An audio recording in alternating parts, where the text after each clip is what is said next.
Episode 36 designer प्रिया। अब तक आपने सुना कि अनाहिता शॉपिंग मॉल में शॉपिंग के लिए जाती है, जहां उसके सिंपल कपड़ों की वजह से शॉप अटेंडेंट ने उसे अच्छे से व्यवहार नहीं करती और उसके बाद वह शनाया भी आ जाती है, जिसके बाद मैनेजर अनाहिता को शॉप से बाहर निकलवा रही होती है। तभी अचानक वहां उस ब्रांड की डिजाइनर आ जाती है। अब आगे वह शॉप अटेंडेंट लड़की अनाहिता को खींचकर पिछले दरवाजे की तरफ ले जाने की कोशिश करने लगी। वही मैनेजर ने धीरे से शनाया से कुछ कहा और उसके बाद अपने कपड़ों को ठीक कर शनाया और उसकी दोस्त को अपने साथ लेकर उस स्टाइलिश के पास पहुंचकर उस मैनेजर ने मुस्कुराकर सामने खड़ी प्रिया को मुस्कुराकर ग्रीट किया। मिस प्रिया, हमने एक्सपेक्ट नहीं किया था कि आपने जल्दी आ जाएंगी। हमारी वीआईपी गेस्ट में यहाँ आई हुई है जो हो सबसे ज्यादा आपके डिजाइन की हुए कपड़े पसंद करती है। अगर आप उनसे बात करेंगी तो आप दोनों को अच्छा लगेगा। मैनेजर की बात पूरी होते ही शनाया ने भी प्रिया को एक मुस्कुराहट के साथ ग्रीट किया और कहा, आपसे मिलकर मुझे बहुत अच्छा लगा। मुझे आपका डिजाइन बहुत पसंद है, स्पेशली आपका लेटेस्ट कलेक्शन। मैं अभी उन्हें खरीद नहीं आई थी। प्रिया ने शनाया से दूरी बनाकर खड़ी थी। उसने मुस्कुराकर उसकी बात के बदले में हाँ में सर हिला दिया और पूछा, वैसे मैंने अभी कुछ सोच सुना, कुछ हुआ है क्या? प्रिया की बात सुनते ही वह मैनेजर पैनिक होने लगी। उनके ब्रांड की मोटो लाइन थी कि कस्टमर्स आर ऑलवेज राइट। उनके डिजाइनर का यही मानना था कि कस्टमर को हमेशा बेस्ट ही मिलना चाहिए, चाहे वह अमीर हो या फिर गरीब। लेकिन जल्दी ही मैनेजर खुद को संभाला और मुस्कुराते हुए एक्सप्लेन किया, नहीं मैम, कुछ हुआ नहीं है। कोई ऐसे ही इंसान आ गया था और मुश्किल खड़ी कर रहा था, लेकिन हमने सब संभाल लिया है और उसे बाहर निकालने के लिए कह दिया है। मैनेजर की बात सुनकर प्रिया ने अपनी भौहें सिकुड़ते हुए पूछा, तुम्हारा मतलब क्या है? क्या वह हमारी आफ्टर सेल्स सर्विस से खुश नहीं है? प्रिया की बात सुनकर मैनेजर ने जल्दी से मना करते हुए कहा, नहीं मैम, वह बस सिर्फ मुश्किल खड़ी कर रही थी। वहीं दूसरी तरफ वह शॉप अटेंडेंट लड़की अभी भी अनाहिता को बाहर निकालने के लिए उसे खींचे जा रही थी, लेकिन अनाहिता अभी भी अपनी जगह पर ही खड़ी थी और वह शॉप अटेंडेंट अनाहिता को हिला भी नहीं पा रही थी। अनाहिता ने उस लड़की को खुद क्यों खींचने से रोका नहीं, क्योंकि वह बहुत हैरान थी कि इस शॉप के लोग अपने कस्टमर को कैसे ट्रीट करते हैं। लेकिन जब अनाहिता अपने होश में वापस आई, उसने जल्दी से अटेंडेंट को खुद से दूर धक्का दिया और शॉप में वापस जाते एक गुस्से में चिल्लाई, यही तरीका है आपका कस्टमर ट्रीट करने का? ना, सिर्फ आपकी शॉप के अटेंडेंट ने मुझसे बुरा व्यवहार किया, मेरे सिर्फ सिंपल कपड़ों की वजह से। उसके अलावा आपके कहने पर वह मुझे जबरदस्ती यहाँ से बाहर भी निकाल रही है। अनाहिता कह ही रही थी, तभी अचानक उसकी नजर बीच में खड़ी प्रिया पर गई। प्रिया ने भी दूर से ही अनाहिता को देख लिया था और अनाहिता को देखते हैं वह अपनी जगह पर जम गई। मैनेजर और शनाया ने प्रिया के चेहरे के एक्सप्रेशन नोटिस नहीं किए थे, वह दोनों तो अनाहिता को घूरने में बिजी थे। मैनेजर ने अनाहिता पर चिल्लाते हुए कहा, तुम अभी भी यहाँ क्या कर रही हो? क्या तुम चाहती हो कि मैं पुलिस को बुलाकर तुम्हें बाहर धक्के मार कर निकलवाऊं? मैनेजर के बाद शनाया भी 2 कदम आगे आई और उसने अनाहिता पर चलते हुए कहा, क्या तुम्हें अभी भी शर्म नहीं आ रही? तुम्हें यहाँ से बाहर निकाला जा रहा है और फिर भी तुम यहाँ लोगों को परेशान कर रही हो। यहाँ से शांति से जाने के बजाय वहीं खड़ी हो। प्रिया को यकीन नहीं हो रहा था कि वह अपने सामने अनाहिता को खड़ा देख रही है। उसने कहा, मुझे यकीन नहीं हो रहा, क्या आप माहिरा ही हैं? प्रिया की तरह अनाहिता भी प्रिया को देखकर हैरान थी। उसे प्रिया को यहाँ देखने की उम्मीद नहीं की थी। अनाहिता ने कहा, प्रिया तुम यहाँ? अनाहिता का सवाल सुनकर प्रिया ने जल्दी हाँ में सर हिलाया। वह काफी हैरान हो गई थी कि अनाहिता को वह अभी तक याद है। उसने खुशी से कहा, मैं आपको याद हूँ। उन दोनों की बातचीत से मैनेजर और शनाया पूरी तरह हैरान हो गए। क्या यह दोनों एक दूसरे को जानते हैं? पर कैसे? शनाया तो सबसे ज्यादा शॉक में थी कि अनाहिता जैसी गांव की लड़की इतनी फेमस डिजाइनर को कैसे जानती है। अनाहिता ने हाँ में सर हिलाया और कहा, इन लोगों ने कहा कि डिजाइनर यहाँ आ रही है, तो मुझे लगा कि यह लोग तारा के बारे में बात कर रहे होंगे। तुम्हें देखने की उम्मीद नहीं की थी। प्रिया ने मुस्कुराकर हाँ में सिर हिलाया और कहा, हाँ, जब आप मुझसे पिछली बार मुझसे मिली थी तो मैं उन्हीं के असिस्टेंट थी, लेकिन अब मैं डिजाइनर बन चुकी हूँ। आपके जाने के बाद ही उन्होंने मुझसे कहा कि मैं खुद एक डिजाइनर बन जाऊँ और वह मेरे टैलेंट को दबाकर नहीं रखना चाहती। उन दोनों की बातचीत सुनकर मैनेजर का मुंह हैरानी से खुला रह गया। वह शॉप अटेंडेंट लड़की जो अनाहिता को बाहर भेज रही थी, उसने धीरे से मैनेजर के कान में कहा, मिस तारा, क्या वह हमारे ब्रेन की फाउंडर और चीफ डिजाइनर नहीं है? जैसे ही यह बात मैनेजर को याद आई से देखकर ऐसा लग रहा था जैसे उसके ऊपर बिजली गिर गई है। अब उसे डर लग रहा था कि उसने कितनी बड़ी गलती कर दी है। वहीं दूसरी तरफ इतना कुछ होने की वजह से अब शनाया के पास बोलने के लिए कुछ नहीं बचा था। न सिर्फ अनाहिता प्रिया जानती थी, बल्कि वह इस फेमस ब्रांड के फाउंडर की दोस्त थी। क्या प्रिया ने अनाहिता को कोई और समझ लिया है? यही शनाया मन ही मन उम्मीद कर रही थी। लेकिन उन दोनों की बातचीत ऐसा लग रहा था जैसे वह दोनों एक दूसरे को बहुत अच्छी तरह से जानते हैं। बातें करते वक्त प्रिया और अनाहिता लगभग भूल ही गए थे कि उनके आसपास और भी लोग हैं। तभी अचानक प्रिया को पहले हुआ ड्रामा याद आया और उसने पूछा, वैसे मैम, अभी क्या हुआ था? यह लोग ऐसा क्यों कह रहे हैं कि आप यहाँ परेशानी खड़ी कर रही हैं? उसकी इस बात पर अनाहिता ने मैनेजर और शॉपर अटेंडेंट को घूर कर देखा और कहा, मैं बस यहाँ से कुछ कपड़े लेने आई थी। इनमें से एक ने मेरे ऊपर चोरी का इल्जाम लगाया और दूसरे ने तो हद ही कर दी। उसने मेरी सिलेक्ट हुई ड्रेस जिसकी मैं पेमेंट करने वाली थी वह मुझसे छीन कर अपने वीआईपी गेस्ट को दे दी और उसके बाद तो इन दोनों का दिमाग खराब हो गया। उसने तो अपने शॉप अटेंडेंट से यह भी कह दिया कि वह मुझे दुकान से धक्के मारकर बाहर निकाल दे। अनाहिता की बात सुनते ही प्रिया की आंखों में गुस्सा उतर आया। उसने हैरानी हो रही थी। वह सोच रही थी कि वह लोग माहिरा के साथ ऐसा कैसे कर सकते हैं, जबकि उसकी बॉस मिस तारा तक अनाहिता से रिस्पेक्ट से बात करती है। अनाहिता ने खुद के गुस्से को शांत किया, एक गहरी सांस ली और प्रिया को एडवाइस दी। हाई प्रोफाइल डिजाइनर्स को पैसे देकर हायर करने के बजाय तुमको अपने स्टाफ को ट्रेनिंग दिलवाने चाहिए कि कस्टमर से कैसे बिहेव करना चाहिए, वरना कितने भी अच्छे ड्रेसेस होने के बावजूद इनके ऐसे बिहेवियर की वजह से तुम लोगों का नाम खराब हो जाएगा। अनाहिता ने ऐसे शब्द कहकर बिना हाथ उठाए ही उस मैनेजर और शॉप अटेंडेंट के चेहरे पर थप्पड़ मार दिया था। उन्होंने हल्का सा सर घुमाकर बगल में खड़ी प्रिया को देखा, जो उस समय पूरे गुस्से में लाल हो चुकी थी। फीचर्स अपने सारे एम्प्लॉयर्स को बहुत ही अच्छा पैकेज देता था, स्पेशली जो लोग अच्छा काम करते थे। मामूली सी शॉप अटेंडेंट भी अगर अच्छी सेल्स करे तो उसकी सैलरी मंथली 5 फिगर की हो जाती थी। अगर उन्होंने यह नौकरी खो दी तो उनकी जिंदगी बर्बाद हो जाएगी। यही सोचकर मैनेजर ने जल्दी से अनाहिता का हाथ पकड़ा और माफी भीख मांगते हुए कहने लगी, आई एम सॉरी मैम, इसमें सारी गलती मेरी है, प्लीज मुझे माफ कर दीजिए और एक और मौका दे दीजिए, मैं अपनी गलती सुधार दूंगी। वहाँ खड़ी शॉप अटेंडेंट लड़की भी रोने लगी और उसने कहा, प्लीज मुझे भी माफ कर दीजिए, मैं आपसे वादा करती हूँ कि मैं आज के बाद सारी कस्टमर को एक बराबर ही देखूंगी और किसी के साथ भेदभाव नहीं करूंगी, प्लीज मुझे माफ कर दीजिए। उन्हें देखकर ऐसा लग रहा था कि वह लोग अनाहिता के कहने पर उसके सामने नाक भी रगड़ने को तैयार हो जाएंगे, लेकिन उन्हें अनाहिता बिना किसी एक्सप्रेशन के कहा, तुम लोग अब यह वादा कर रही हो कि तुम सारे कस्टमर्स को इक्वली ट्रीट करोगी और भेदभाव नहीं करोगी, जबकि तुम्हारा काम ही यही था, कितनी घटिया बात है। नहीं नहीं, मेरा यह मतलब नहीं है, प्लीज। मैनेजर ने जल्दी से खुद को एक्सप्लेन करने के लिए कहा, आई एम सॉरी, मुझे माफ कर दीजिए, प्लीज मुझे माफ कर दीजिए। अनाहिता ने अपना हाथ खींचकर पीछे कर लिया और अपनी कोल्ड आवाज में कहा, इनफ इस इनफ, अगर मैं आज इत्तेफाक से प्रिया से नहीं टकराई होती तो तुम लोग मुझे एक चोर की चोरी करते और पुलिस को भी बुला देते। माफी मांगने का कोई फायदा नहीं है, जाओ और जाकर प्रिया से बात करो, यह शॉप उसकी है, उसे जो करना है वही करेगी। अनाहिता की बात सुनकर मैनेजर और शॉप अटेंडेंट दोनों ही डर के मारे प्रिया को देखने लगी। प्रिया ने गुस्से में उन दोनों को देखा और फिर अपने पीछे खड़ी अपनी असिस्टेंट से कहा, इन्हें अभी के अभी हमारी कंपनी से बाहर निकालो और इन्हें ब्लैक लिस्ट कर दो, आज के बाद हमारी इंडस्ट्री में इन्हें कम नहीं मिलना चाहिए। यस मैम, उस असिस्टेंट ने हमें सर हिलाया और अपने पीछे खड़े गार्ड को इशारा किया कि वह लोग उन दोनों को दुकान से बाहर निकाल दे। गार्ड्स ने जल्दी से आकर उन दोनों को शॉप से बाहर निकाल दिया और अनाहिता से उनकी दूर से आवाज सुन सकती थी, लेकिन उन दोनों के लिए उसके मन में किसी भी तरह की कोई संपत्ति नहीं थी, वह कोई सिंपैथी डिजर्व भी नहीं करते थे। शॉप में खड़े सभी लोग अब अनाहिता को इज्जत भरी नजरों से देखने लगे। उन्हें सिर्फ एक बात की शांति थी कि पहले वह ड्रामे में उन्होंने कोई भाग नहीं लिया, ना पता नहीं उनका क्या होता है। उन्हीं में से कुछ नहीं मौका का फायदा उठाते हुए वह शर्ट जो अनाहिता खरीदना चाहती थी उसे जल्दी से पैक कर दिया। किसी ने भी शनाया पर ध्यान नहीं दिया जो इस शॉप की वीआईपी कस्टमर थी। शनाया जो एक राजकुमारी की तरह बड़ी हुई थी, उसने कभी जिंदगी में ऐसी बेइज्जती बर्दाश्त नहीं की थी। इस वक्त किसी को भी यह फर्क नहीं पड़ रहा था कि वह कितने बड़े परिवार की बेटी है या फिर उसकी शादी ओबरॉय परिवार की बेटे से होने वाली है। इस वक्त उसे बहुत बेइज्जती महसूस हो रही थी और जल्दी ही उसका यह सब गुस्से में बदल गया। मुझे फर्क नहीं पड़ता कि कौन सा ब्रांड है और कितना फेमस डिजाइनर है जिसे अनाहिता जानती है, लेकिन मैं अनाहिता को एक दिन इस शहर से बाहर निकाल कर फेंक दूंगी। यही सब सोचते हुए शनाया ने गुस्से में अपनी मुठियां कसकर बंद कर ली। शनाया के साथ जो उसकी दोस्त तान्या आई थी, उसने गुस्से में कुछ भी उल्टा सीधा करने से शनाया को रोकने की कोशिश की, लेकिन शनाया ने उसे साइड में धक्का दिया और अनाहिता की दिशा में गुस्से में आगे बढ़ गई। आगे कहानी में क्या होगा जाने के लिए सुनते रहिए mystery girl and a rude hero, और कमेंट और लाइक जरूर कीजिए जिससे हमें प्रोत्साहन मिले। धन्यवाद। एपिसोड 37, सुमित शर्मा। अब तक आपने सुना कि अनाहिता जब शॉप की मैनेजर बाहर निकलवा रही होती है, उसी वक्त वहाँ पर उस ब्रांड की डिजाइनर प्रिया आ जाती है जो अनाहिता को बहुत अच्छे से जानती है, और तभी सबको पता चलता है कि ब्रांड की फाउंडर यानी कि बहुत बड़ी डिजाइनर मिस तारा को भी अनाहिता जानती है। जिसके बाद सब शनाया को छोड़कर अनाहिता को इम्पोर्टेंस देते हैं, जिससे शनाया को बहुत गुस्सा आता है। अब आगे मुझे बिल्कुल यकीन नहीं है कि अनाहिता जैसी लड़की प्रिया जैसे बड़े लोगों की दोस्त हो सकती है। पक्का मिस प्रिया को कोई गलती हुई है, मिस माहिरा कोई और होगी और अनाहिता बस उनकी गलतफहमी का फायदा उठा रही है। यही सोचकर शनाया अनाहिता के पास गई और उसने चिल्लाते हुए कहा, अनाहिता मल्होत्रा, अपना यह ड्रामा बंद करो। क्या तुम गाँव में पली बड़ी गवार लड़की नहीं हो? तुम इतनी बड़ी डिजाइनर को कैसे जानती हो? इससे पहले कि अनाहिता कुछ कहती, उससे पहले ही प्रिया आगे आई और उसने कहा, तो तुम यह कहना चाहती हो कि मुझे पता ही नहीं है कि मैं किससे बात कर रही हूँ? क्या तुम्हें लगता है कि मैं अंधी हूँ? हमारे शॉप में आप जैसे बदतमीज कस्टमर्स की हमें कोई जरूरत नहीं है, प्लीज आप यहाँ से चली जाइए।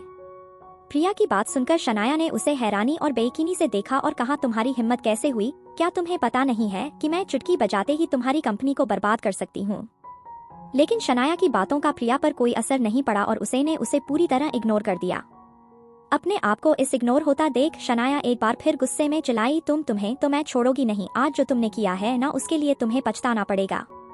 इतना कहकर वह मुड़कर गुस्से और फ्रस्ट्रेशन में वहां से बाहर चली गई। मैं जाकर डैड को कहूंगी कि वह मुंबई शहर से इस ब्रांड के सारे शॉप को बंद करवा दे। नहीं, मैं राव परिवार से बात करूंगी कि वह अपने शहर के सारे मॉल्स में से इनकी शॉप ही हटवा देंगे, क्योंकि अभी तक ध्रुव से उसकी सगाई टूटी नहीं थी और राव ग्रुप ऑफ इंडस्ट्रीज का सीईओ राघव ध्रुव का बहुत अच्छा दोस्त है।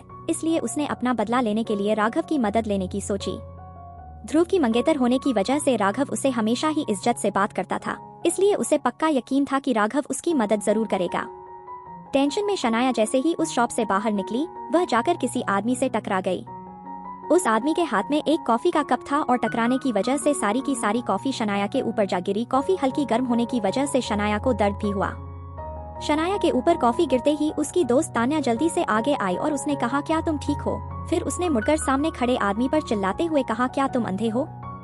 तुम्हें दिखाई नहीं देता? सामने खड़ा इंसान एक साथ इतना सब कुछ होने से हैरान हो गया, लेकिन उसे हैरानी इस बात की ज्यादा हुई कि कोई उससे इस तरह बात कर रहा है। तान्या की बदतमीजी देखकर उसे भी गुस्सा आ गया और उसने कहा, गलती इनकी है, यह आकर मुझसे टकराई थी, मैं नहीं। जब शनाया ने अपनी इतनी महंगी ड्रेस पर कॉफी के दाग देखे तो उसने गुस्से में घूरकर सामने खड़े इंसान को देखा और कहा, तुम्हें पता भी है इस ड्रेस की कीमत क्या है? और तुम्हें यह पता है कि मैं कौन हूँ? मैं मुंबई शहर के सारे मॉल्स में तुम्हारा जाना बैन करवा सकती हूँ, तुम्हारी पूरी जिंदगी के लिए।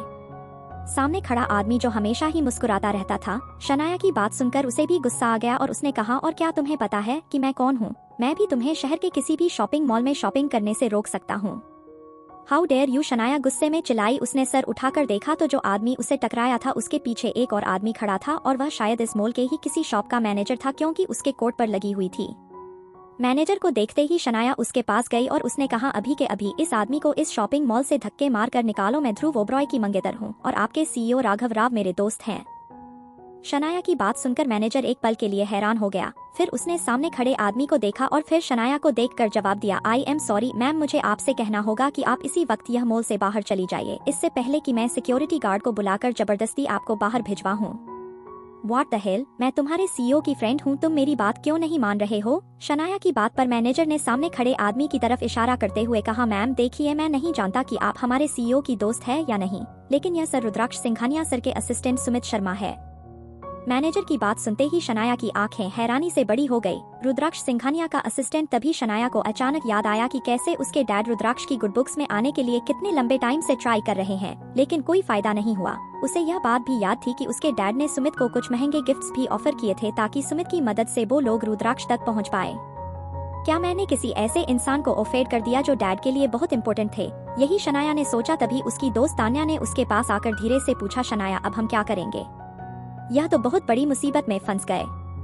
मुझे नहीं पता है कि हम क्या करेंगे। अभी अभी मुझे एक शॉप से बाहर निकाला गया और उसके तुरंत बाद ही मैंने रुद्राक्ष सिंघानिया के असिस्टेंट को ऑफेंड कर दिया। पता नहीं आज मेरी किस्मत को क्या हुआ है। शनाया ने जल्दी से अपने चेहरे पर एक प्यारी सी मुस्कुराहट लाई और सुमित की तरफ देखकर कहने लगी, I am sorry mister Sharma, हमसे गलती हो गई, प्लीज हमें माफ कर दीजिए।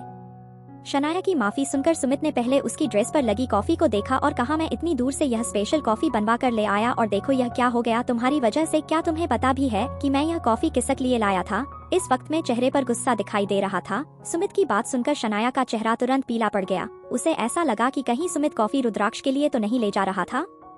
इंडिया में किसी में इतनी हिम्मत नहीं थी कि वह रुद्राक्ष से पंगा ले सके। इंडिया की सबसे 4 पावरफुल फैमिली इस मैसेज सबसे ज्यादा मुश्किल रुद्राक्ष के साथ डील करना होता था। ध्रुव की मंगेतर होने के नाते राघव से थोड़ी रिस्पेक्ट देता था, लेकिन रुद्राक्ष उसने तो कभी नजर उठाकर उसकी तरफ देखना तक जरूरी नहीं समझा। और अब शनाया ने रुद्राक्ष के लिए लाई हुई कॉपी गिरा दी और उसके असिस्टेंट को भी गुस्सा दिला दिया है। यही सोच कर शनाया डर गई और डर के मारे का शरीर कांपने लगा। उसने कांपती हुए आवाज में पूछा, आपने कॉफी कहाँ से खरीदी थी? आप प्लीज मुझे बता दीजिए, मैं दूसरी ले आऊंगी। हाँ हम ठीक है, अभी दूसरी कॉपी लेकर आ जाएंगे, आप बताइए तो सही। तान्या ने भी शनाया के बाद में हाँ मिलाते हुए कहा। तान्या और भी छोटे परिवार से थी और शनाया के मुकाबले रुद्राक्ष सिंघानिया उसके परिवार को और भी आसानी से बात कर सकता था। सुमित उनकी बातों का कोई जवाब देना ही वाला था। उससे पहले ही उसे किसी का जाना पहचाना चेहरा दिखाई दिया और उसने मुस्कुराकर उस इंसान को ग्रीट किया, हेलो मिस माहिरा। उसके बाद सुमित ने उन दोनों लड़की को पूरी तरह इग्नोर कर दिया और चलकर अनाहिता के पास चला गया। सुमित को जाता हुआ देखकर शनाया ने भी इस तरफ देखा और अनाहिता को देखते ही उसकी भौहें आपस में जुड़ गई। अनीता मल्होत्रा, क्या यह कॉफी उसके लिए थी ना कि रुद्राक्ष के लिए? जिसके लिए सुमित काम करता है, उसे यकीन नहीं हो रहा था कि अभी जो सुमित उससे इतने गुस्से में बात कर रहा था और जिसके बारे में उसने यह सुन रखा था कि रुद्राक्ष और उसके दोस्तों के अलावा वह किसी की इज्जत नहीं करता, वह अनाहिता से कितने रिस्पेक्ट से बात कर रहा है। सुमित ने अनाहिता से पूछा, मैं थोड़ी दूर पर जाकर एक कैफे से आपके लिए कॉफी लेकर आया था, मुझे लगा आपको काफी पसंद होगी, है ना? अनाहिता ने उसकी तरफ मुस्कुरा कर देखा। उसने उम्मीद नहीं की थी कि वह रुद्राक्ष के असिस्टेंट को यहाँ देखेगी। उसने पूछा, हाँ मुझे कॉफी पसंद है, लेकिन कॉफी है कहाँ? यह बात सुनते ही सुमित का चेहरा काला हो गया कि जो कॉफी वो लाया था वह उसके पास है ही नहीं। वह थोड़ा हिचकिचा गया और उसने गुस्से में मुड़कर शनाया को देखा और वही सुमित का ऐसा रिएक्शन देखकर शनाया का दिमाग पूरी तरह से ब्लैंक हो गया। क्या सुमित सचमुच उसके लिए कॉफी लेकर आया था? उसने ऐसा क्या किया जो उसे ऐसी वीआईपी ट्रीटमेंट मिल रही है? शनाया खुद को रोक नहीं पाई और उसने अनाहिता का चेहरा देखा। उसे पक्का यकीन हो गया कि अनाहिता ने अपनी खूबसूरती के जाल में ही सुमित को फंसाया होगा। यह लड़की सही टारगेट फंसाने में बहुत अच्छी है। कितनी बेशरम और बेहुदा लड़की है, शनाया ने मन ही मन सोचा। अब शनाया को यह लगने लगा था कि अनाहिता पक्का प्रिया को रुद्राक्ष के असिस्टेंट के जरिए ही जानती होगी। शनाया को याद था कि मायरा ने एक बार उसे रुद्राक्ष और अनाहिता के बारे में बताया था। अब इस पॉइंट पर आकर शनाया को यकीन हो गया है कि अनाहिता ने जिस आदमी को फंसाया है और रुद्राक्ष नहीं, रुद्राक्ष का असिस्टेंट सुमित है। शनाया ने सोचा कि अब जब उसने सुमित को ऑफेंड कर दिया है तो वह इस मौके का फायदा उसे परेशान करने के लिए उठाएगी ताकि सुमित उसे कुछ ना कर सके। जो आपने अनाहिता को चुन ही लिया है तो क्रूएल होने के लिए मुझे ब्लेम मत कीजिएगा, शनाया ने मन ही मन सोचा। एक ही पल में सुमित से जो उसका डर था वह पूरा गायब हो गया और उसके चेहरे पर एक शैतानी मुस्कुराहट आ गई। अब उसने उन दोनों से बदला लेने का ठान लिया था। अनाहिता ने भी अब तक सुमित की नजरों का पीछा करके शनाया को देख लिया था। शनाया भी अपने चेहरे पर एक मजाक उड़ाने वाली स्माइल लेकर उन दोनों के पास पहुंची और उसने अनाहिता का मजाक उड़ाते हुए कहा, मुझे लगता है कि खूबसूरत चेहरे के अलावा तुम्हारे अंदर एक और टैलेंट बहुत अच्छा है और वह है किसी भी आदमी को सिड्यूस करने का।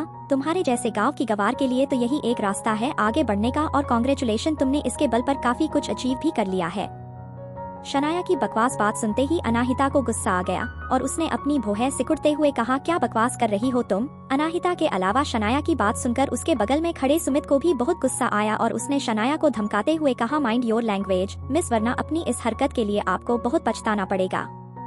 जब शनाया उन दोनों के पास चलकर आई तो सुमित ने सोचा था कि उसकी कॉफी गिराने के लिए शनाया एक बार फिर से उससे और अनाहिता से माफी मांगेगी, लेकिन यहाँ तो मामला ही उल्टा हो गया।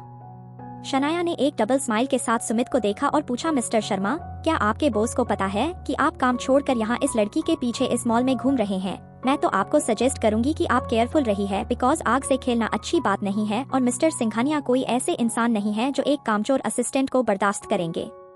इतना कहकर शनाया बिना अनाहिता और सुमित के गुस्से पर ध्यान दिए और उनका जवाब सुने वहाँ से मुड़कर जाने लगी। आगे कहानी में क्या होगा जाने के लिए सुनते रहिए mystery girl and a rude hero और कमेंट और लाइक जरूर कीजिए जिससे हमें प्रोत्साहन मिले। धन्यवाद। एपिसोड 38 पागल आदमी। अब तक अपनी पढ़ा कि जब शनाया को पता चलता है कि जिस इंसान से उसकी लड़ाई हुई है वह रुद्राक्ष सिंघानिया का असिस्टेंट सुमित शर्मा है तो वह डर जाती है, लेकिन जब उसे पता चलता है कि सुमित अनाहिता से बात कर रहा है तो वह गुस्से में आकर अनाहिता और सुमित दोनों की बेइज्जती कर देती है। अब आगे अनाहिता और सुमित को इतना कुछ सुनाने के बाद बिना उन दोनों को कुछ कहने का मौका दिए शनाया वहाँ से अकड़ में निकलने लगती है। तभी उसकी दोस्त तान्या ने उसके साथ चलते हुए कहने लगती है, शनाया, क्या मिस्टर शर्मा से इस तरह बात करना ठीक होगा? शनाया ने अपनी अकड़ में कहा, इतना क्यों फर्क पड़ता है तुमने देखा नहीं कैसे वह अनाहिता के पीछे घूम रहा है? जल्दी ही मिस्टर सिंघानिया उसे नौकरी से निकाल देंगे और उस जैसे नालायक आदमी को कोई और जगह भी नहीं मिलेगी और वह सड़कों पर भीख मांगता हुआ घूमेगा। तब देखना यह बदतमीज गांव की गवार लड़की भी उसे छोड़ देगी, उससे बात नहीं करेगी जैसे अभी उससे चिपक रही है। शनाया ने अनाहिता की मन ही मन एक इमेज बना ली थी कि वह भी अपने डैड और मायरा अनीता की तरह ही है, जिन्हें सिर्फ पावर और पैसे की भूख है। उसने अपना फोन निकाला और एक बटलर का नंबर डायल किया। कॉल पिक होते ही शनाया ने उसे ऑर्डर देते हुए कहा, रमेश, जल्दी से जल्दी मिस्टर सिंघानिया की करंट लोकेशन मुझे बताओ। दूसरी तरफ मिस्टर सिंघानिया का नाम सुनते ही रमेश काफी नर्वस हो गया, लेकिन उसने हैरानी से फिर भी पूछा, मैम, क्या आप सिंघानिया ग्रुप के सीईओ मिस्टर सिंघानिया की बात कर रही हैं? उनके अलावा मैं किसकी बात कर सकती हूँ?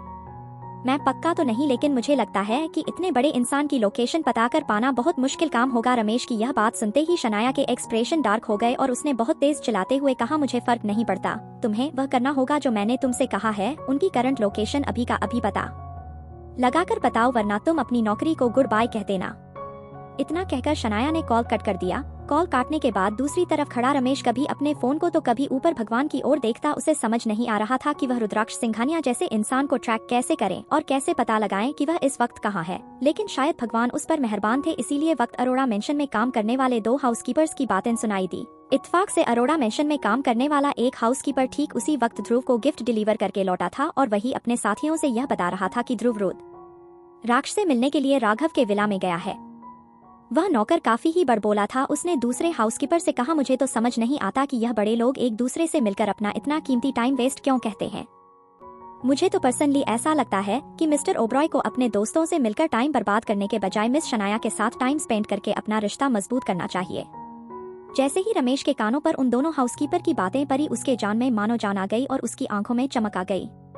उसने जल्दी से शनाया को फोन किया और कहा, शनाया मैम, मैंने ढूंढ लिया। मिस्टर सिंघानिया इस वक्त उनके दोस्त राघव सर के विला पर है।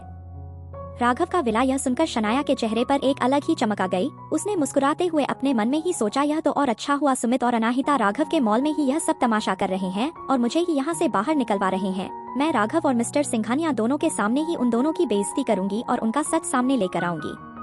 यही सोचकर उसने रमेश का कॉल कट कर दिया और उसके बाद तन्या की तरफ मुड़कर बोली, मैं मिस्टर सिंघानिया से मिलने जा रही हूँ। अगर तुम थक गई हो तो तुम घर चली जाओ और उसके अलावा अपने सोशल ग्रुप में यह भी बात फैला देना कि मैं उसे सिंघानिया से मिलने जा रही हूँ, इसलिए आज शाम की टी पार्टी के लिए मैं तुम लोगों के साथ नहीं चल सकती।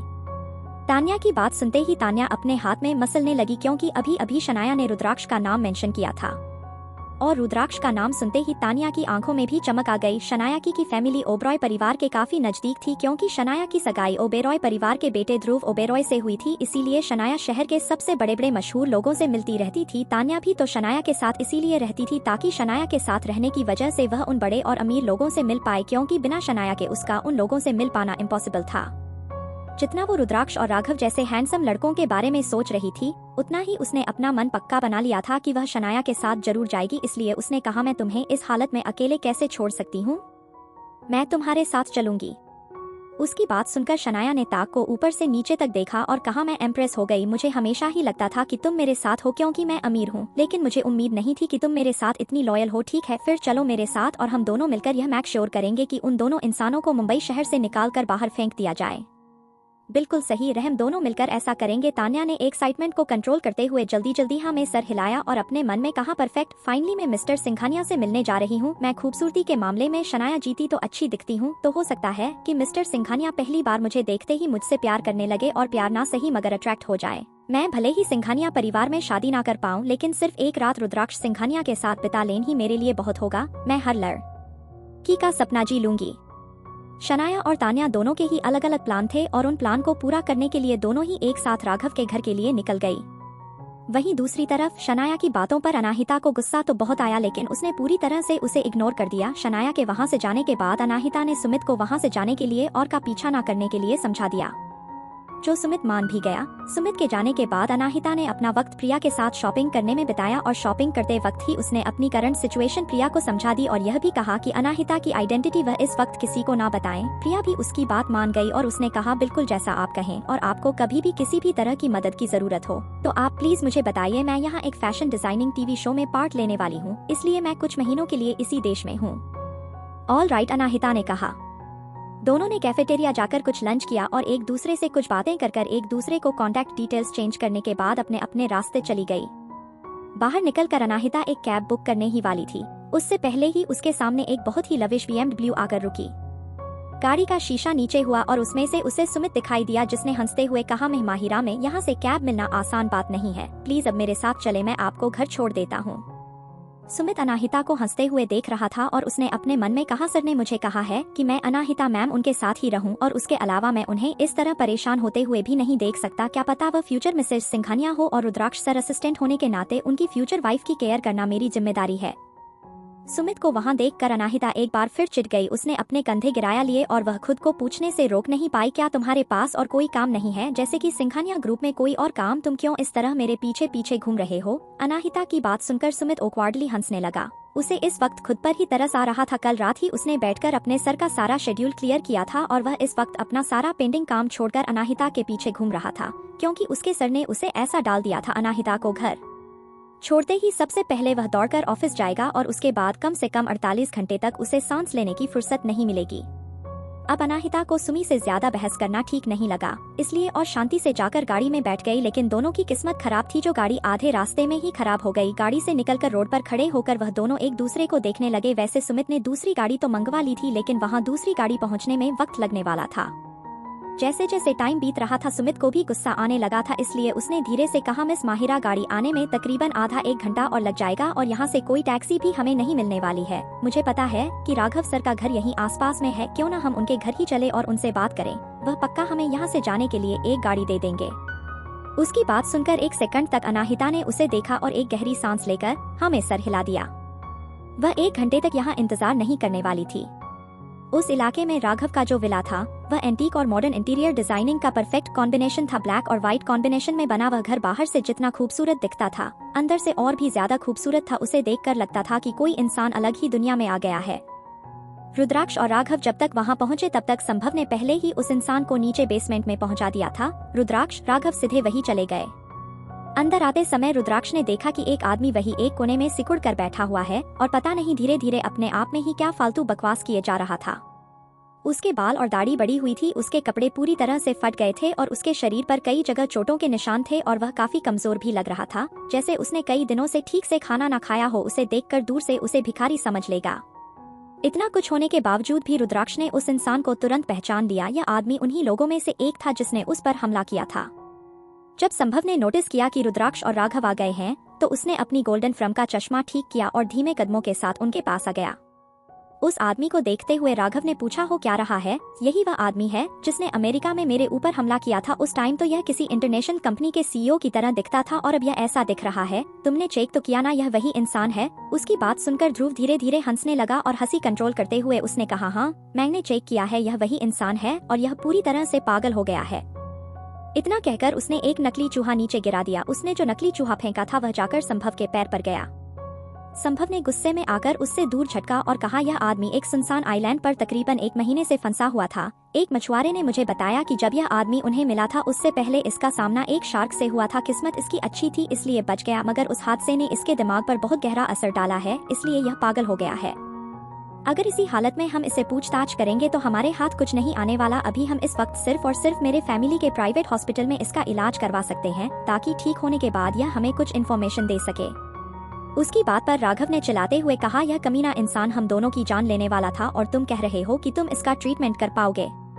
इतना कहकर राघव कोने में जाकर उस आदमी के पास खड़ा हो गया और अपनी कोल्ड आंखों से उसे देखने लगा। उसने अपने आप से ही कहा, मैं समझ गया कि यह रुद्र और संभव अच्छा तुम्हारा इलाज करवाएंगे, लेकिन मैं अपना बदला लेकर रहूंगा। इतना सोचकर राघव ने उस आदमी को कॉलर से पकड़ा और एक जोरदार मुक्का उसके के पेट में मारा दिया।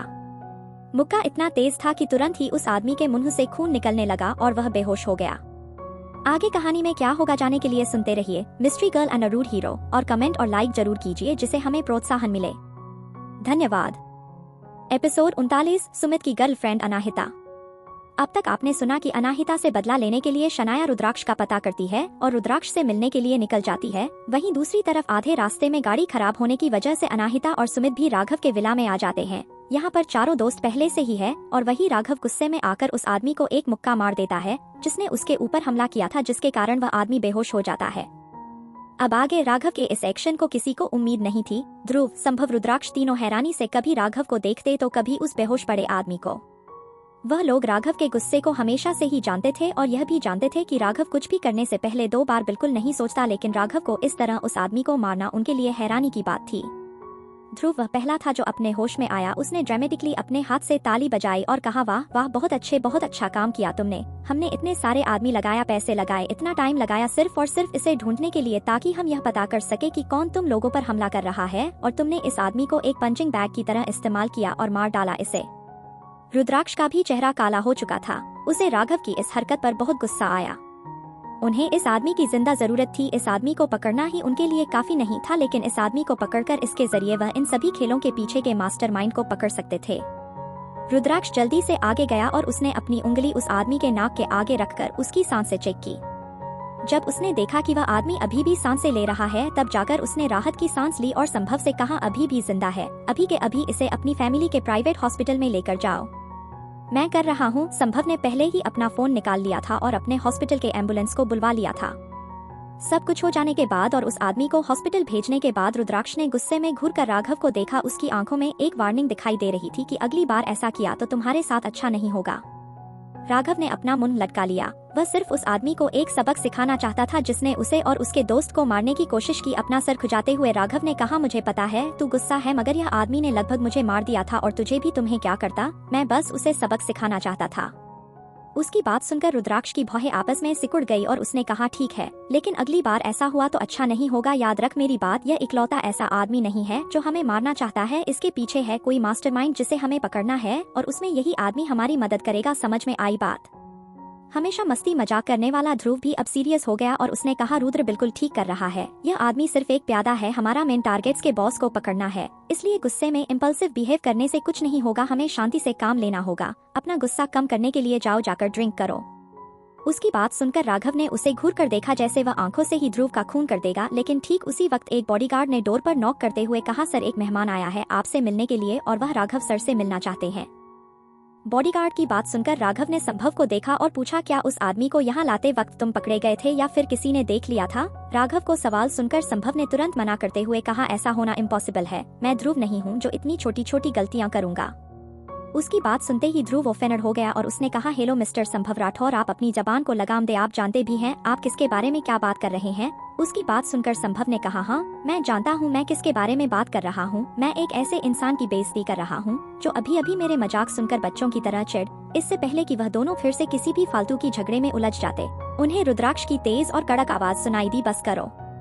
रुद्राक्ष की आवाज सुनते ही दोनों अपने जगह पर रुक गए। रुद्राक्ष ने बॉडीगार्ड से पूछा, कौन आया है मिलने? बॉडीगार्ड रुद्राक्ष से बहुत डरता था। उसने बहुत ही हिम्मत करके कहा, सर एक मैडम आई है जिनका नाम उन्होंने शनाया अरोड़ा बताया और वह आपसे और राघव सर से मिलना चाहते हैं। ध्रुव ने जैसे ही शनाया का नाम सुना उसने पूछा, शनाया और वह इन दोनों से मिलना चाहती है? बॉडीगार्ड ने नाम में सिर हिलाया और कहा, I am not sure sir, लेकिन मिस अरोड़ा बहुत जल्दी में थी और उन्हें देखकर लग रहा था कि उन्हें कोई बहुत जरूरी बात करनी है। जब उस आदमी को हॉस्पिटल में शिफ्ट कर दिया गया था और उनके पास कुछ करने के लिए नहीं था, इसलिए रुद्राक्ष ने राघव की तरफ देखा और कहा, चलो जल को देखते हैं कि किस बारे में उसे बात करनी है। ध्रुव की तरह राघव भी कंफ्यूज था। उसने ध्रुव को देखा और सोचा कि क्या शनाया ध्रुव की मंगेतर नहीं है, तो वह ध्रुव के बजाय उससे और रुद्राक्ष क्यों मिलना चाहती है? लेकिन उसने यह सवाल किसी से पूछा नहीं और वह चारों एक साथ लिविंग एरिया की तरफ चले गए।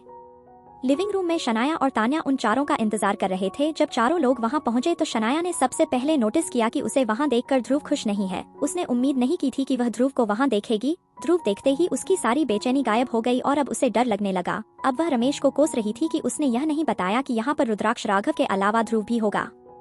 क्योंकि यह घर राघव का था, इसलिए राघव ने आगे बढ़कर शनाया से कहा, तुमसे मिले हुए काफी वक्त हो गए शनाया, क्या यहाँ आने का तुम्हारा कोई कारण है? शनाया ने टेढ़ी नजरों से ध्रुव को देखा जो अब तक उससे नजरें हटा चुका था और उस पर बिल्कुल ध्यान नहीं दे रहा था, जैसे वह यहाँ पर है ही नहीं। जब शनाया ने देखा कि ध्रुव किस तरह उसे इग्नोर कर रहा है तो उसे अपने दिल में दर्द महसूस हुआ, लेकिन फिर भी उसने अपनी स्माइल बरकरार रखी और कहा, मुझे आपसे और मिसेस सिंघानिया को कुछ बताना था, मगर मुझे नहीं पता था कि मिस्टर ओबरॉय भी यहाँ पर होंगे।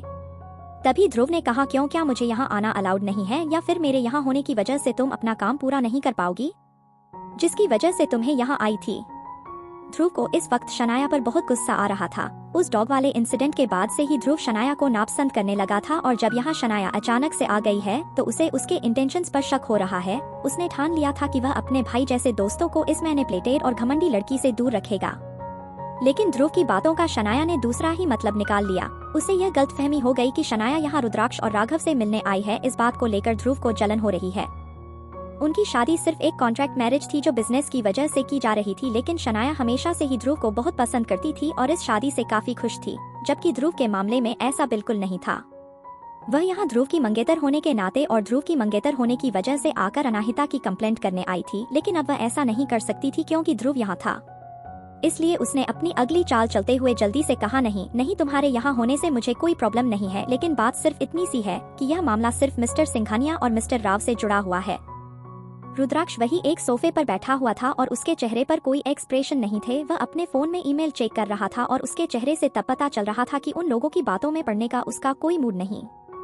जब राघव ने देखा कि बात किसी और ही डायरेक्शन में जा रही है तो उसने बात को फिर से ओरिजिनल पॉइंट पर लाते हुए पूछा, बात क्या है? सीधे सीधे पॉइंट पर आकर बताओ। वह भले ही शनाया से अच्छे से बिहेव करता था क्योंकि वह ध्रुव की मंगेतर थी, लेकिन लोगों का इस तरह बातें गोल गोल घुमाना उसे बिल्कुल पसंद नहीं था।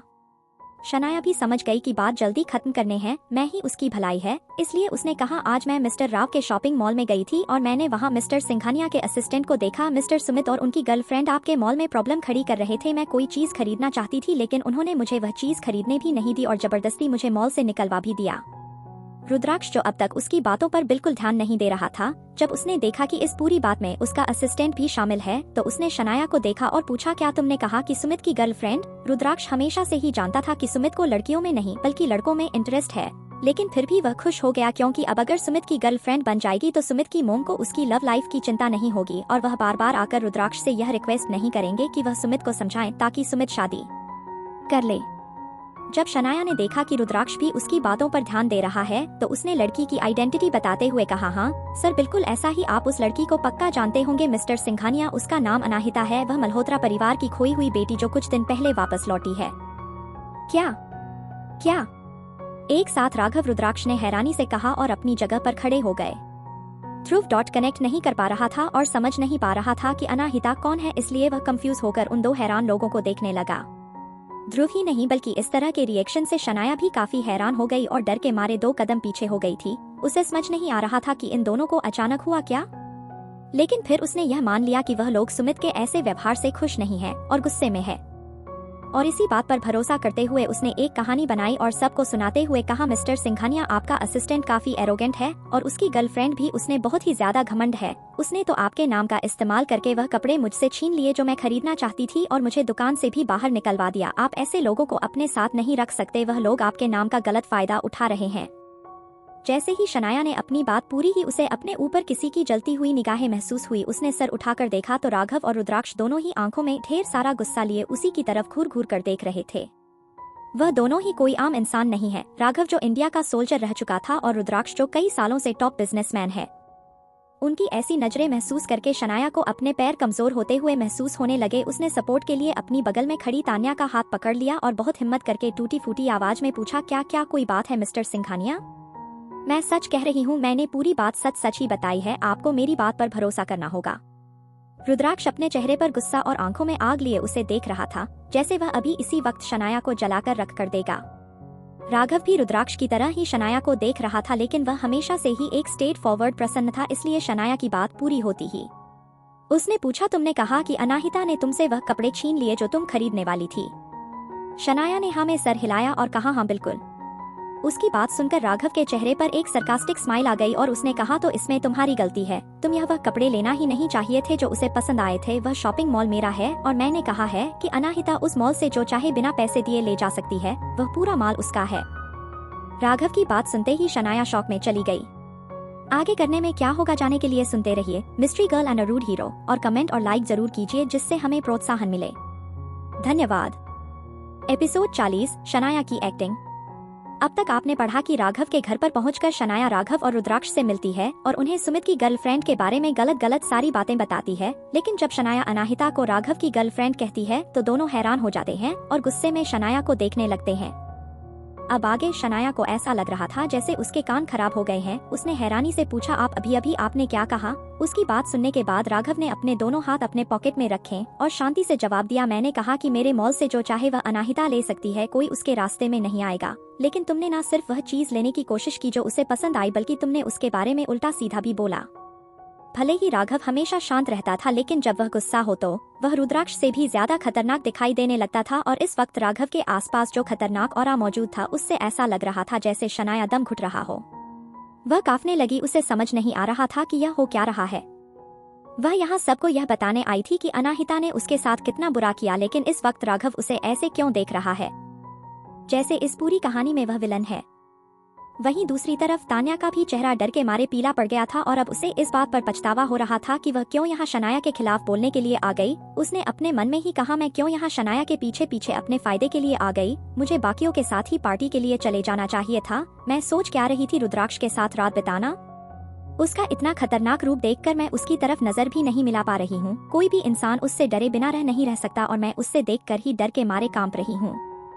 तान्या के चेहरे को देखकर लग रहा था कि वह किसी भी वक्त रोना शुरू कर देगी, लेकिन शनाया काफी मजबूत थी। उसने जल्दी से ही अपने डर पर काबू पाया और अपनी आवाज ठीक करते हुए रुद्राक्ष से कहा, मिस्टर सिंघानिया, मैं अनाहिता के बारे में बुरा नहीं बोल रही थी, मैं बस आपको सच बता रही थी क्योंकि मुझे आपकी चिंता है। आपकी असिस्टेंट का एरोगेंट बिहेवियर आपके रेपुटेशन खराब कर सकता है।